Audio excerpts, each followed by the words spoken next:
In a season of reflection, I was drawn to 1 Samuel chapter 3, particularly verse 9. Eli said to Samuel, "Go, lie down, and if he calls you, say, 'Speak, Lord, for your servant hears.'" Samuel follows this instruction, and when the Lord called again, he responded just as he was told. Now, this moment marks the first time God directly revealed himself to speak to Samuel. But what stands out is not only that God spoke, it is that Samuel heard the call before he recognized the voice. 3 times, Samuel ran to Eli, thinking it was him. It wasn't rebellion or disobedience, it was unfamiliarity. And that leads to one important question for us today.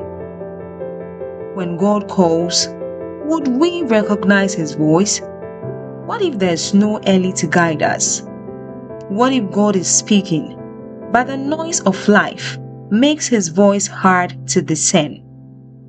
We live in a world filled with distractions, work, pressure, responsibilities, and constant noise. And in the midst of it all, we must ask ourselves, how close are we to God that when he speaks, we would know it is him? The Bible tells us earlier in the chapter that the word of the Lord was rare in those days. There was no widespread revelation. But today, that is no longer the case. Through Christ, God's word is accessible. His Spirit is present, and revelation is available. Yet, even with all these access, many of us still struggle to hear God clearly.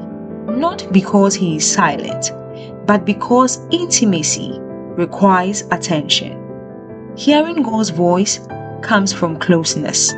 The more time we spend with him, the more familiar his voice becomes.